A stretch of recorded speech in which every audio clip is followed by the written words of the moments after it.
नमस्कार दोस्तों, स्वागत करता हूं आप सभी का योर गोट चैनल पर एक बार फिर से। आज का जो वीडियो है इसमें मैं इंडियन आर्मी में आप कैसे भर्ती हो सकते हैं उसके बारे में बताने वाला हूं। देखिए, बहुत सारे लोग हैं जो चाहते हैं इंडियन आर्मी में जाना, 10वीं पास करने के बाद 12वीं पास करने के बाद सोचते हैं कि यार इंडियन आर्मी में भर्ती हुआ जाए, लेकिन पूरी प्रोसेस नहीं पता होती है। ये बस पता होता है कि यार शहर में भर्ती आई हुई है, चलो जाते हैं, वहाँ पर दौड़ लगानी है। लेकिन कितना दौड़ना है, कैसे दौड़ना है, उसके बाद क्या होगा, क्या पूरी प्रोसेस है, सारा कुछ मैं आपको आज यहाँ पर बताने वाला हूँ।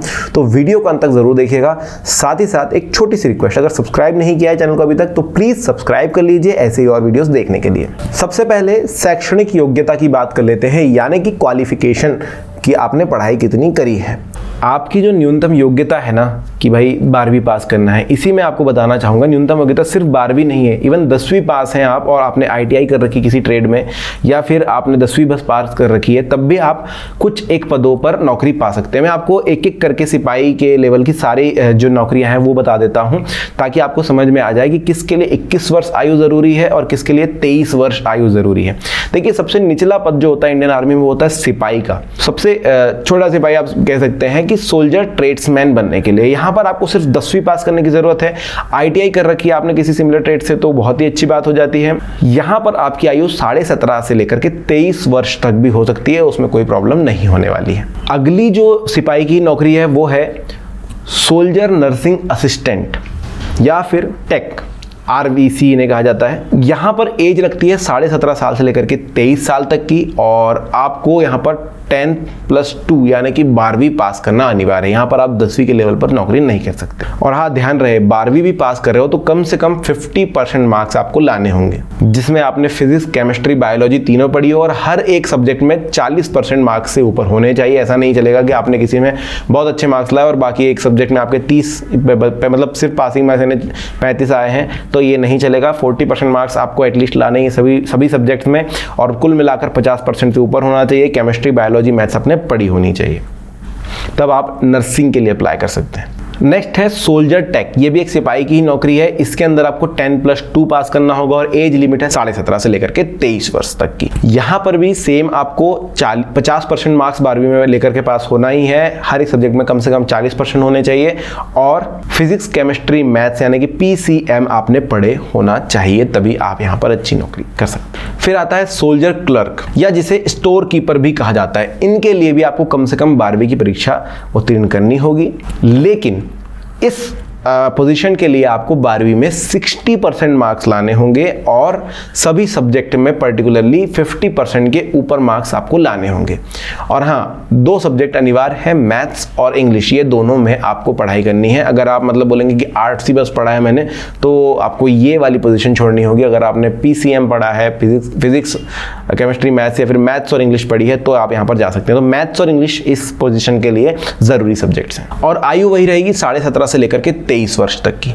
अब आती है एक और इसमें पोजीशन जिसको कहा जाता है सोल्जर जनरल ड्यूटी, जिसमें आपकी एज 17.5 वर्ष से लेकर के 21 वर्ष तक की होती है, और क्वालिफिकेशन लगती है 45% आपने 10th में पास किया हो 45% के साथ, और हर एक सब्जेक्ट में 33% मार्क्स आए हो। मतलब कि यहाँ पर सिर्फ पास हो गए हो काफ़ी है, 45% से ऊपर के परसेंट लेकर के आ जाओ तो आप एक सोल्जर जनरल ड्यूटी कर सकते हो। इसके अलावा नायक, हवलदार, नायब सूबेदार एक पोस्ट होती है, और सूबेदार होती है। सूबेदार के लिए भी आपको जो है प्रमोशन बेस्ड पर ही आप जाते हैं। नायक सूबेदार अगर आप बनना चाहते हैं तो उसके लिए भी आपको डिग्री की जरूरत होती है। तो 10+2 अगर आपने किया हुआ है, आप सिपाही की नौकरी कर सकते हो, और सिपाही में भी आपको मैंने सारे बता दिए कौन कौन सी नौकरी आप ले सकते हो, क्या क्या पढ़ाई उसके लिए जरूरी है। अब बात आती है कि यार हाइट कितनी हो, है ना, ये भी जानना जरूरी है। आपको हाइट वगैरह जरूरी लगती है। इंडियन आर्मी ज्वाइन करने के लिए शारीरिक योग्यता होना जरूरी है।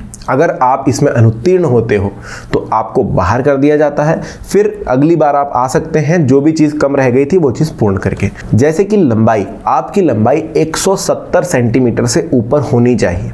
हाँ, आप अगर ST/SC कैटेगरी से बिलोंग करते हैं तो थोड़ा फायदा आपको वहाँ पर मिल जाता है हाइट में कुछ सेंटीमीटर्स का, लेकिन एक बेसिक जो है 170 सेंटीमीटर्स का ही दिया गया है, उतनी आपकी हाइट होनी चाहिए। अब हो सकता है कि 17.5 की एज में आपकी जो है हाइट उतनी पूरी नहीं हो पाई है, लेकिन क्योंकि आपकी ग्रोथ कम है, 18, 18.5, 19 तक हो सकती है, इसलिए गेज दिया गया है कि 17.5 से 21 साल की उम्र तक वाले भी यहाँ पर कोशिश कर सकते हैं। वजन जो है कम से कम 50 किलो होना चाहिए, जो कि एक आइडल वजन है 170 सेंटीमीटर हाइट वाले इंसान के लिए, वो आपका होना चाहिए ताकि एक चुस्त दुरुस्त वाला शरीर आपका दिखाई दे। साथ ही साथ आपकी आंखों की भी जांच की जाती है, जिसका रिजल्ट 6/6 आना चाहिए। थोड़ी सी भी अगर आपकी आंखें खराब है, आपको धुंधला दिखाई देता है या दूर का नहीं दिखाई देता है, पास का नहीं दिखाई देता है, तो ये प्रॉब्लमेटिक हो जाएगा आपके लिए। आप उतने अच्छे सैनिक नहीं बन पाएंगे, और जो कि आपके लिए खुद के लिए बहुत ज़्यादा हानिकारक होगा, इसलिए इंडियन आर्मी अलाउ नहीं करती है। तो ये 3 चीज़ें आपको ध्यान में रखनी होगी। इसके अलावा जो भी इंडियन आर्मी के लिए भर्ती के लिए आवेदन दे रहे हैं, उनको ध्यान में रखना है कि उनके शरीर में किसी प्रकार का कोई फ्रैक्चर नहीं होना चाहिए। अगर वो फ्रैक्चर हुआ है, इसका मतलब है कि उनकी जो हड्डी है जिसमें भी फ्रैक्चर था वो कमज़ोर है, जो कि फ्यूचर में फ़ायदा नहीं दे पाएगी। भारतीय सेना में आपको ज्वाइन होने के लिए इनकी ऑफिशियल वेबसाइट से आवेदन भरना होता है, जिसके बाद आप ये परीक्षा दे सकते हैं। साथ ही साथ आपको ये भी बता दूं कि जो भी जानकारी आपको इस वेबसाइट पर भी पूरी मिल जाती है। तो दोस्तों, आपको मैंने जैसे शुरुआत में बताया कि सिर्फ और सिर्फ आपको इतना पता होता है कि दौड़ लगानी है, तो मैं आपको बता दूं पूरा प्रोसेस क्या है। सबसे पहले होता है फिजिकल टेस्ट, जिसमें आपको दौड़ लगवाई जाती है। दूसरा होता है मेडिकल टेस्ट, जिसमें आपके शरीर की जांच की जाती है, कहीं फ्रैक्चर तो नहीं है, कहीं पर कुछ गड़बड़ी तो नहीं है ना। कई लोगों के साथ हो जाता है कि यहाँ पर टैटू आपने बना रखा है, तो ये सब चीज़ें अलाउड नहीं रहती है। टैटू अलाउड नहीं रहता है। कुछ किसी प्रकार के बहुत खराब घाव है, या फिर आपको कभी बहुत ज़्यादा एक्सीडेंट वगैरह हुआ था और आपको यहाँ से यहाँ तक के स्टिचेस लगे हुए थे, तो ये सारी चीज़ें चेक की जाती हैं कि ऐसा कुछ गड़बड़ी आपके शरीर में तो नहीं है, किसी प्रकार की कोई बीमारी तो नहीं है। अगर आप उसमें भी पास कर लेते हैं तो फिर आपसे एक लिखित परीक्षा ली जाती है, जो कि 1 घंटे की होती है, जिसमें 100 क्वेश्चन आते हैं, वो आपको पास करने पड़ते हैं। जब आप ये तीनों परीक्षाएं अच्छे तरीके से पास कर लेते हैं तो फिर एक मेरिट लिस्ट के द्वारा, या मेरिट का मतलब यही है कि जिसने सबसे ज़्यादा अंक लाए हैं तीनों परीक्षाओं में, उसके हिसाब से जो है मेरिट बनती है, और जो जितने उन्हें चाहिए थे उतने लोग वो चयन कर लेते हैं और आगे लेकर चले जाते हैं। बात करते हैं फिजिकल टेस्ट की, तो इसमें उम्मीदवारों को लंबी कूद, ऊंची कूद, दौड़, थ्रो आदि ऐसे बहुत सारे टेस्ट लिए जाते हैं। दौड़ की अगर बात करूं तो 1.6 किलोमीटर इन्हें दौड़ना पड़ता है 5 मिनट 41 सेकंड के अंदर।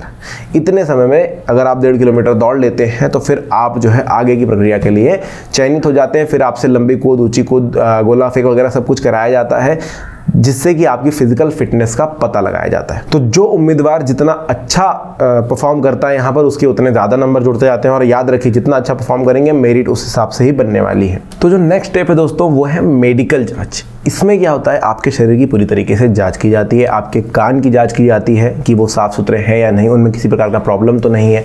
आपकी आवाज़ की जांच की जाती है कि आपकी आवाज़ सही है या नहीं, कहीं आपको बोलने में तकलीफ तो नहीं हो रही है, कम तो नहीं है, क्योंकि आवाज़ के बहुत सारे मायने हैं। आपकी आंखों की जांच की जाती है, आपका ब्लड ग्रुप देखा जाता है कि कौन सा है। ये सारी जांचें आपकी उस समय की जाती है। साथ ही साथ आपके फ्रैक्चर, आपकी बॉडी का पूरा ब्यौरा लिया जाता है कि भाई कहीं फ्रैक्चर तो नहीं था, अगर था तो ऐसे लोगों की भर्ती नहीं की जा सकती है, क्योंकि वो पर्टिकुलर पार्ट कमज़ोर हो जाता है और उससे प्रॉब्लम ये है कि आगे चल के आपको तकलीफ बढ़ जाती है। मेडिकल जांच पूरी हो जाने के बाद अगर आप उत्तीर्ण होते हैं तो आपकी लिखित परीक्षा ली जाती है, जिसमें 60 मिनट का एक पेपर होगा 100 अंकों का। अगर आप उसमें भी उत्तीर्ण होते हैं तो फिर ये मेरिट लिस्ट तय करने के लिए अच्छा हो जाता है। एक मेरिट लिस्ट आपकी तैयार की जाती है, आपने जितने भी अंक अभी तक बटोरे थे सारे के सारे दिखाई देते हैं और पता चलता है कि आपकी हुई है, आपका चयन हुआ है या नहीं हुआ है। अगर चयन होता है तो फिर आपको आगे ज्वाइनिंग के लिए बोला जाता है कि कहाँ पर आप ज्वाइन कर सकते हैं, और फिर आपकी ट्रेनिंग स्टार्ट हो जाती है। सबसे पहले आपको joinindianarmy.nic.in, जो कि मैंने डिस्क्रिप्शन में भी लिंक दे रखी है, इस लिंक पर क्लिक करना है और इनकी वेबसाइट पर जाना है, जहां पर आप आवेदन दे सकते हैं। आवेदन के बाद आपके जो भी जितने भी सर्टिफिकेट आपने यहाँ पर दिए होंगे वो सारों की जांच की जाती है और आपको बुलाया जाता है, बताया जाता है कि कहाँ पर आपका फिजिकल टेस्ट होगा। वहाँ पर आपकी फिजिकल जाँच की जाती है, मतलब आपका फिजिकल टेस्ट लिया जाता है, दौड़ वगैरह करा करके। उसके बाद मेडिकल जाँच होती है, लिखित जाँच होती है, और उसके बाद आपको भेज दिया जाता है ट्रेनिंग के लिए। अब आपको ये भी जानना ज़रूरी है दोस्तों कि अगर आप इंडियन आर्मी में भर्ती होते हैं तो आपका वेतन कितना होता है। तो ये भी बता दूं कि बेसिक वेतन जो है 5,500 रुपये से लेकर के 20,000 रुपये तक भी होता है, यानी कि अच्छी खासी इनकम भी हो जाती है। लेकिन ये पदों के अनुसार अलग अलग होता है। तो आप अगर इनिशियल सैनिक के लिए भर्ती पर जा रहे हैं, अगर आप सबसे निचले स्तर के सैनिक हैं, तो बिल्कुल आपका वेतन सबसे कम होगा, लेकिन धीरे धीरे बढ़ करके काफ़ी अच्छा हो जाएगा। 5,500 का मतलब ये मत समझना कि सिर्फ इतने ही पैसे आने वाले हैं। वो बेसिक वेतनमान है, उसके ऊपर आपके भत्ते जुड़ वुड़ करके ये 20-25 हज़ार रुपये तक की इनकम हो जाती है। और जब तक आप रिटायर होते हैं तब तक आपका प्रमोशन वगैरह सब कुछ मिलाकर के अच्छी खासी इनकम आपको होने लग जाती है। देश की सेवा कर रहे हैं वो पहली बात आपके लिए हो जाती है, दूसरी बात आपका वेतन भी काफ़ी अच्छा होता है और आप यहाँ पर आपके चांसेस भी बहुत सारे होते हैं। जितना अच्छा आपका परफॉर्मेंस रहता है उस हिसाब से आप ऊपर की तरफ बढ़ते चले जाते हैं। तो ये है दोस्तों इंडियन आर्मी में भर्ती होने की पूरी प्रक्रिया। अब अगर आपको 5 मिनट 41 सेकंड के अंदर 1.6 किलोमीटर की जर्नी तय करनी है, वो भी दौड़कर, तो आज से लग जाइए बिल्कुल दौड़ लगाने के लिए। ऊंची कूद, लंबी कूद, सभी चीज़ों की प्रैक्टिस करिए और अपनी जॉब सुनिश्चित करिए। आज के वीडियो में बस इतना ही कहना चाहूँगा कि यार जल्दी जल्दी तैयारी करो, फटाफट नौकरी लो और मेरे चैनल को ज़रूर सब्सक्राइब करना ताकि आगे भी ऐसे वीडियोज़ में बनाता रहूँ। धन्यवाद।